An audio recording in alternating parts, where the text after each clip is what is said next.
Good morning बच्चों। देखिए, कल चैप्टर 7 पढ़ रहे थे 4 के साइंस में, तो हम लोग का चैप्टर जो है इनकम्प्लीट था। आज हम लोग को पढ़ना है फूड प्रिजर्वेशन। अब फूड प्रिजर्वेशन क्या है? भोजन को स्पॉइल सड़ने से बचाने का ही उपाय जो है फूड प्रिजर्वेशन है। Any method by which food is protected against spoilage by oxidation, bacteria, moulds and microorganism. यदि भोजन या अनाज का रख रखाव सही नहीं होगा तो वो सड़ने लगता है, उसमें बैक्टीरिया लग जाते हैं, फफूंदी लग जाती है, छोटे छोटे कीड़े लग जाते हैं जो कि फूड आइटम को ख़राब कर देते हैं। उसी तरह फ्रूट और वेजिटेबल्स के साथ भी है, उसको ज़्यादा समय तक स्पॉइल से बचाने के लिए हम लोग को टाइम टू टाइम जो है उसके पानी को सुखाना पड़ता है। सड़ने से बचाने के लिए ज़्यादा दिन तक वो पानी में यदि रहता है तो वो सड़ जाता है। साथ में उसके न्यूट्रिशन वैल्यू, कलर, टेस्ट को भी हम लोगों को सुरक्षित रखने के लिए कुछ उपाय करने पड़ते हैं। अब कुछ नियम है जिसके द्वारा आप अपने भोजन को या सूखे अनाज को बहुत दिनों तक सुरक्षित रख सकते हो। हम लोग पढ़ेंगे मेथड्स ऑफ प्रिजर्विंग फूड्स। अब क्या क्या मेथड्स हैं? Dehydration, lowering temperature, increasing temperature, using preservatives. Dehydration क्या है पहले जानिए। यदि आपके अनाज में नमी की मात्रा है, नमी समझते हो ना, गीला है, यदि उसमें पानी की मात्रा है तो हम लोग उसको डिहाइड्रेट करते हैं, सुखाते हैं। Can you name some dried food items that are stored in our kitchen for a period of 1 year और more? Are this potato chips, sevai, methi, papad, ginger powder. ये सब जो कुछ आइटम्स है जिसको हम लोग सालों भर सुरक्षित रखते हैं। तो क्या करते हैं, देखते होंगे मम्मी लोग जब चिप्स पापड़ बनाती है तो उसको धूप में सुखाती है, जिससे कि बहुत दिन तक वो सही रहता है। Lowering temperature. लो टेम्परेचर क्या है? हम लोग जो बना हुआ खाना फ्रीज में रखते हैं तो क्या है, वो लो टेम्परेचर है, ठंडा रखते हैं, जिससे कि कुछ समय तक जो है भोजन सुरक्षित रहता है। ज़्यादा समय तक नहीं। आप चाहोगे कि उसको महीना साल भर यदि हम फ्रीज में बना हुआ खाना रख लें और साल भर खाते रहे, ऐसा नहीं होगा। कुछ दिन के लिए वो सुरक्षित रहता है। उसके बाद है increasing temperature. By increasing the temperature, enzymes and microorganism are destroyed, leaving the food safe for spoiling. अब टेम्परेचर हाई करना, हम लोग कड़ी धूप में अनाज को सुखा देते हैं जो कि वो सड़ने से बच जाता है। कुछ फूड आइटम भी ऐसा है जिसको हम लोग तेज़ धूप में सुखाते हैं और वे बहुत समय तक सुरक्षित रहता है। There are mainly 2 methods for preserving foods by using high temperature. अब हाई टेम्परेचर में भी 2 तरह का मेथड्स हैं। एक है पॉस्चराइजेशन, दूसरा है स्टेरिलाइजेशन। पॉस्चराइजेशन में आप लोग देखते होंगे मिल्क का पैकेट आता है, उसमें क्या करते हैं, पहले हाई टेम्परेचर में we have often heard about pasteurised milk packets. In this methods food is heated to a high temperature and then quickly cool. High temperature में पहले उसको गर्म कर देते हैं और फिर जल्दी से ठंडा करके उसको पैकेट में स्टोर कर देते हैं, जिससे कि बहुत समय तक वो डिस्ट्रॉयड होने से बच जाता है। सेकंड में है sterilisation. It means free from any living organism. The high temperature used in this method destroys all the microorganism in the food. Sterilisation में क्या है, हाई टेम्परेचर से उसमें जो जीवाणु होते हैं वे मारे जाते हैं। The foods are exposed to high temperature for longer time and the some cases under pressure. Pressure cooker में हम लोग यही करते हैं कि हाई टेम्परेचर में उसे पकाते हैं। When a pressure cooker is used to cook the food last longer because most microorganism get destroyed. High temperature में क्या होता है, जितने भी जीवाणु हैं वो नष्ट हो जाते हैं। नंबर 4 में है यूजिंग प्रिजर्वेटिव्स। अब कुछ ऐसे भी फूड आइटम्स हैं जिसमें कि हम लोग कुछ प्रिजर्वेटिव्स मिलाते हैं जिससे कि कई साल तक हमारा भोजन सुरक्षित रहता है। ये प्रिजर्वेटिव्स जो है 2 टाइप के होते हैं, नेचुरल और केमिकल।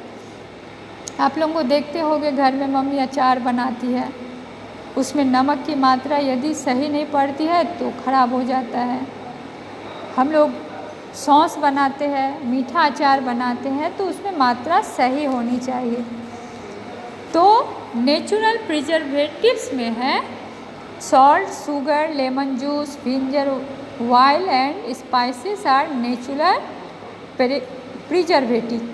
और केमिकल में क्या है, पोटासियम, मेटाबाइसल्फेट, साइट्रिक एसिड, ये सब जो है केमिकल प्रिजर्वेटिव्स है। देखते होंगे कि मार्केट में सॉस का बोतल आता है, अचार का बोतल आता है, तो इसमें प्रिजर्वेटिव्स डालते हैं जिससे कि बहुत समय तक हमारा भोजन सुरक्षित रहता है। अब हम लोग वाटर पर आएंगे। The water we get from ocean can come from 2 places, from the water in lakes or rivers और from water that comes from wells।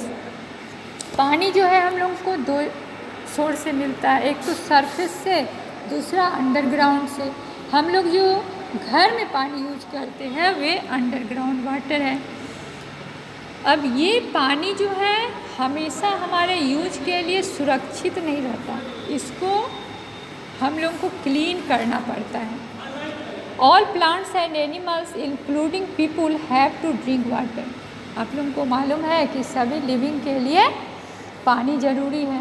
If they don't drink enough good clean water they will get sick और can even die. अब देखो, मनुष्य हो या जानवर हो, यदि पानी सही नहीं होगा, क्लीन पानी नहीं होगा और यदि वे गंदा पानी पीते हैं तो वे या तो बीमार पड़ जाते हैं और मरने की भी संभावना होती है। इसीलिए हम लोगों का पानी कैसा होना चाहिए, क्लीन होना चाहिए।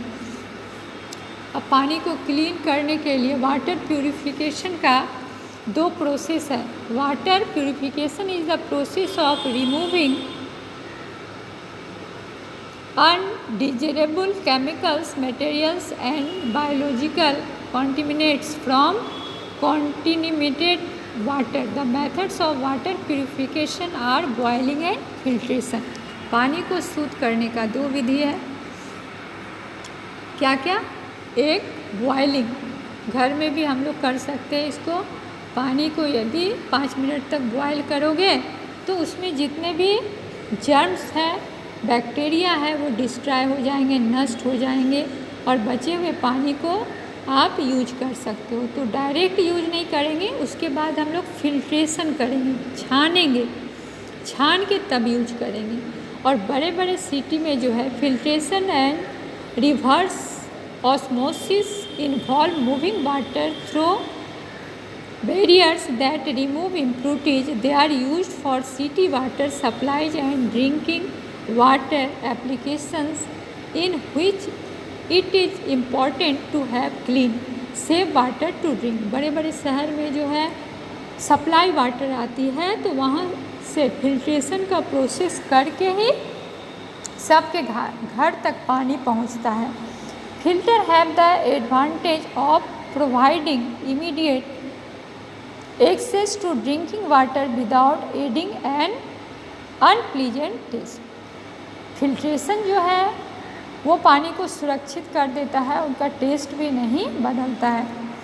तो इस तरह इस चैप्टर में हम लोग भोजन हाइजीन से लेके फूड वाटर तक पढ़े। अब रीकैप को हम लोग देखें। Hygiene refers to the set of practices perceived by a community to be associated with the preservation of health and healthy living। Hygiene क्या है, कल हम लोग पढ़े थे और इसी चैप्टर का इम्पॉर्टेंट लाइन रीकैप में है। अपने आप को यदि आप हेल्दी बनाते हो, हेल्दी लिविंग रखने के लिए आप लोगों को हाइजीन बहुत ज़रूरी है, अपनी सर सफाई। Food hygiene is a broad term use to describe the preservation and preparation of food in a manner that ensure the food is safe for human consumption. हम लोग कि शरीर की सफाई के बाद अपने भोजन और पानी का सफाई ज़्यादा ध्यान रखना है, क्योंकि तंदुरुस्त रहने के लिए न्यूट्रिएंट्स के साथ साथ ताज़ा फ्रेश भोजन और क्लीन वाटर बहुत ज़रूरी है। Methods of cooking are by moist heat, by dry heat and by frying in ghee और ऑयल। अब मेथड क्या है भोजन बनाने का? Moist heat, dry heat and by frying in ghee और oil. Non living things do not have life. अब निर्जीव का जो है जीवन नहीं होता है, इसीलिए उन लोगों को ये सब की ज़रूरत नहीं पड़ती है। The methods of water purification are filtration, sedimentation and boiling. हम लोग अभी सेडिमेंटेशन के बारे नहीं पढ़े, लेकिन हम लोग पढ़ लेंगे सेडिमेंटेशन और डिकेंटेशन।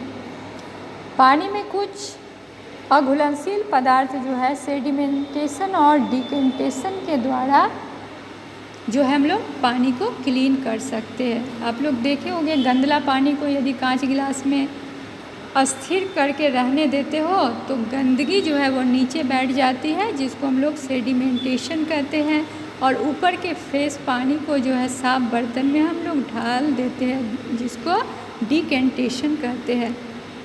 तो इस चैप्टर में हम लोग